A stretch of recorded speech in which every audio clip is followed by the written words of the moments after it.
परिचय। माँ, हम अपने संगीत की कक्षा से वापस आ गए हैं। मुझे बहुत भूख लग रही है। मुझे भी। ठीक है बच्चों, ये सेब लो और अपने में बांट लो। तब तक मैं खाना बनाती हूँ। लेकिन माँ, हम इसे कैसे बांटेंगे? ये बहुत आसान है। सेब को चाकू से 2 बराबर भाग में काटो ताकि तुम दोनों को सेब का आधा हिस्सा मिल सके। बच्चों, आज आप अपने दैनिक जीवन में भिन्न के बारे में सीखेंगे। हमारे साथ आओ। आओ सीखें। भिन्न संख्याओं की अवधारणा का वर्णन करना, प्रत्येक भिन्न के अंश और हर को पहचानना, ये समझना कि किसी समुच्चय के पूर्ण या आंशिक भाग को प्रदर्शित करने के लिए भिन्न का प्रयोग कैसे करेंगे। दैनिक जीवन में भिन्न संख्याओं के उपयोग पर चर्चा करना।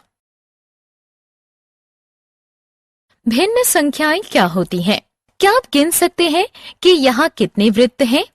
1, 2, 3, 4, 5। यदि वृत्त का सिर्फ आधा भाग हो तो हम इसे कैसे गिनेंगे? जी हाँ, हम भिन्न का प्रयोग करेंगे। भिन्न संख्याएं वे संख्याएं हैं जो एक पूर्ण का एक भाग निरूपित करती है। अंश और हर। यहाँ एक पूरा जन्मदिन का केक है। आइए इसे छोटे टुकड़ों में काटें। यदि हम केक को बीच से काटें तो हमें 2 बराबर भाग प्राप्त होंगे। हर भाग पूरे केक का एक आधा है। हम इसे भिन्न के रूप में लिख सकते हैं। ये संख्या जो हर कहलाती है, हमें बताती है कि एक पूर्ण में से कुल कितने भागों से मिलकर बना है। ऊपर की संख्या को अंश कहते हैं, जो भागों की संख्या बताता है। अतः ये केक का एक आधा है और ये केक का 2 आधा है। इसलिए 2 को 2 से भाग देने पर आएगा 1, जो कि एक पूरा केक है। चतुर्थांश क्या है? आइए अब केक को 4 भाग में काटें। हर भाग केक के 1/4 भाग को निरूपित करता है। अतः भिन्न होगी 1/4। इसे चतुर्थांश भी कहते हैं। ये केक का 1/4 है, ये 2/4 है, ये 3/4 है और ये 4/4 है। 4 को 4 से भाग देंगे, भागफल 1 होगा। अतः 4/4 मिलकर एक पूरा केक बनाते हैं।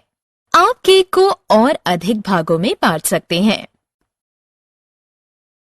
आओ खेलें। सही भिन्न संख्या को उचित स्थान में लगाओ। भिन्न संख्याओं का मुद्रा में प्रयोग। 25 पैसे के इस सिक्के को देखें। 25 पैसा एक सिक्का 1 रुपए के सिक्के का 1/4 होता है। इस प्रकार 10 रुपए का एक नोट 50 रुपए के एक नोट का 1/5वां भाग होता है। अतः बच्चों, भिन्न संख्याओं का प्रयोग मुद्राओं में भी होता है। समूह में भिन्न संख्याएं। याद रखें कि हम भिन्न संख्याओं का प्रयोग समूह की वस्तुओं के बारे में बात करने के लिए कर सकते हैं। देखिए, इस प्लेट में 13 बिस्किट हैं। ये हमारा हर है। लेकिन सभी बिस्किट एक ही प्रकार के नहीं हैं। उनमें से 6 चॉकलेट बिस्किट हैं, जबकि 7 मिल्क क्रीम वाले हैं। अतः वे अंश हैं। इसलिए हम कह सकते हैं कि ये 6 13वां चॉकलेट बिस्किट है और 7 13वां मिल्क क्रीम बिस्किट है। भिन्न संख्याओं का समय में प्रयोग। क्या हम समय को भिन्न में विभाजित कर सकते हैं? हाँ, इस घड़ी को देखो। घंटा एक पूर्ण संख्या होगी और मिनट उसका भाग होगा, क्योंकि एक घंटे में 60 मिनट होते हैं। इसलिए हर मिनट 1/60 भाग है।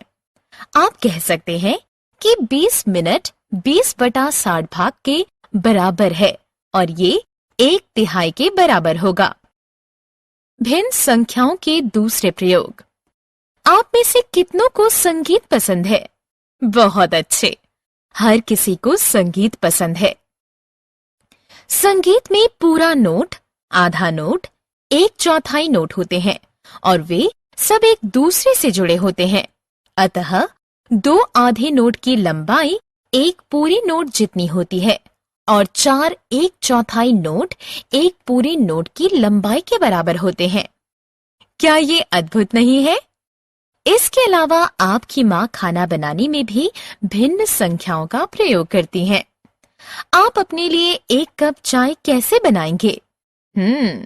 आपको आधा कप पानी की जरूरत होगी, है कि नहीं?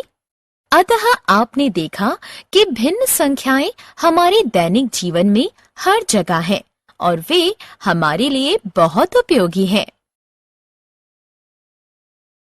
हमने क्या चर्चा की?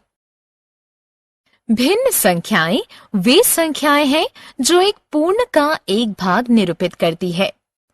अंश एक पूर्ण के अंशों की संख्या निरूपित करता है और हर पूर्ण के कुल भागों की संख्या को निरूपित करता है। दो आधे और चार एक चौथाई एक पूर्ण के बराबर होते हैं। भिन्न संख्याओं का प्रयोग मुद्रा, संगीत, सिनेमा और पाक कला और अन्य जगहों